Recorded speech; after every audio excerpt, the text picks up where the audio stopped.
Hi, Keys Garden Cafe. I have no idea what happened with my last video that I was filming. And I said in the last video that I was going to read you a poem. So I am in a part of the garden and I hope you can hear the beautiful birds chirping. So this part of the video will be short because it was an extension of the last video. So I was explaining all the different ailments that I have due to a severe car wreck I got into years ago when I found out I was pregnant with my child. And that car wreck caused my head to be busted wide open.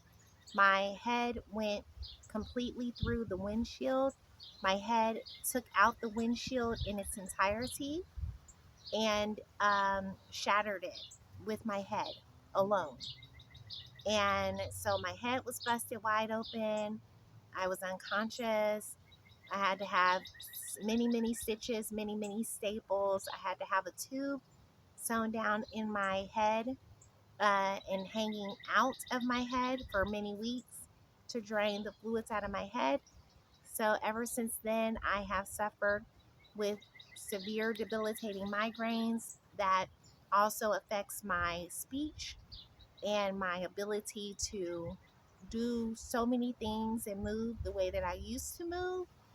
And I used to do so much more, but I still have the fighter spirit in me that will never die because that's just my imprint what's been my in my DNA.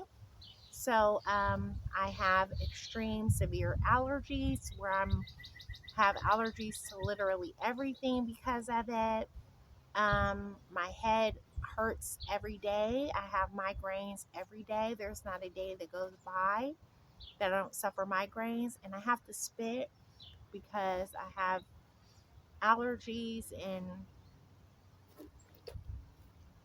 I'm out in the grass and I'm not going to swallow what makes me sick. So, don't judge me. And if you do, so So I am going to read you a poem because the moral of all of this in Keys Garden Cafe is as long as you continue to fight to do what brings you happiness and joy and love that is in alignment with God and what He wants for you, then you will never go wrong. So you may have gone through things or is going through things that makes life a challenge for you, being able to live your life the way that you want, but my advice is don't give up. Don't give up because these things bring you happiness. And of course, it is when it's in alignment with your creator and what he wants for you to do. So you should never, ever let challenges that even seem insurmountable or impossible to deter you because you're going to have down periods, with struggles, and then you're going to have times when you're up, and when you're up, seize the day, seize that moment, do whatever you can. So in the midst of the severe migraines and the suffering, I sometimes, well, not sometimes, I write. I've always been a poet. I used to write impeccable poems. I used to travel, as I mentioned previously, doing my poetry, different poetry recitals and things like that.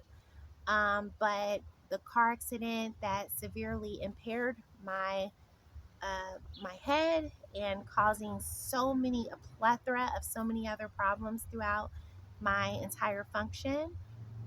So I like to write, and I am a gardener, and I am so many other things that I refuse to relinquish my gifts, my abilities, my God-given desires to the things that make it hard for me to succeed at those things.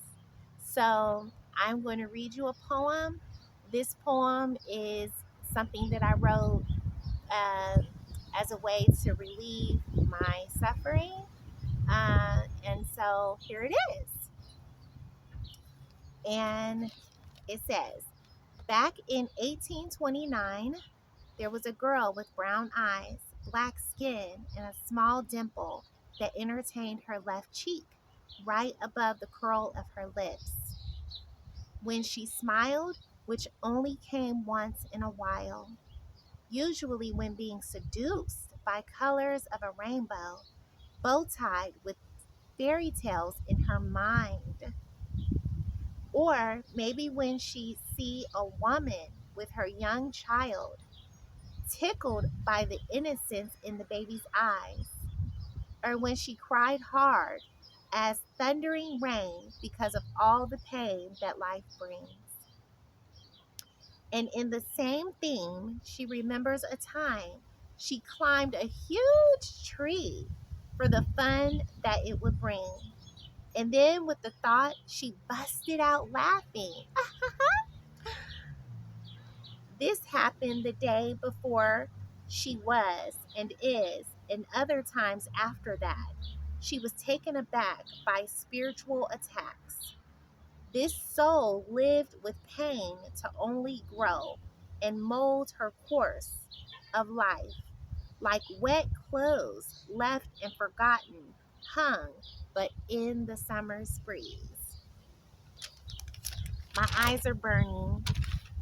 It's one of the reactions of this whole situation, so that's why my eyes are like this. So, but I must prevail.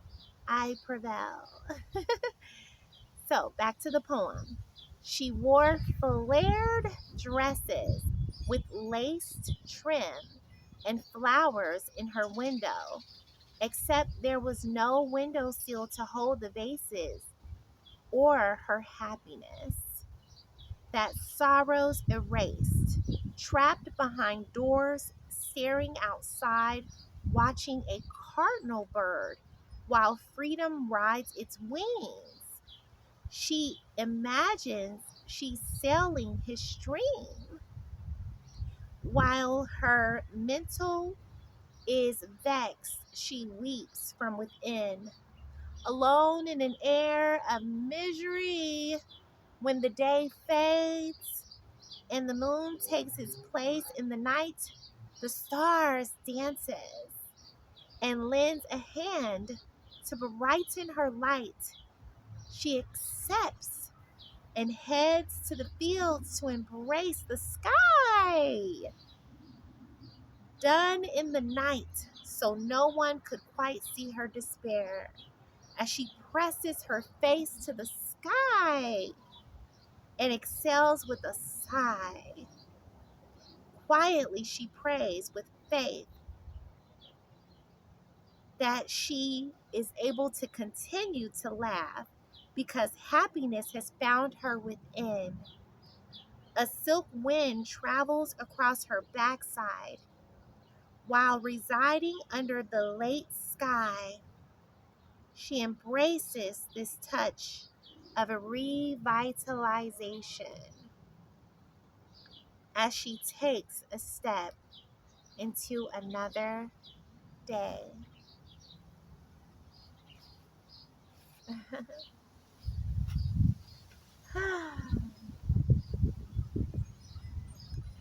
So, this poem was written in my despair, and then I was freed of it. So, again, the moral of the story is keep gardening, keep learning, keep growing, keep allowing yourself to feel all that is good despite all that you have to endure. Leave comments to let me know if there's anything that you have to overcome to continue to fulfill your God given blessings of gardening, planting flowers, decorating, whatever skills and crafts that you do in art form that brings joy and happiness, no doubt. Let me know. I love to be encouraged by you, as I hope that you are encouraged by me. Until next time, thank you for tuning in with me to Keys Garden Cafe. Mhm.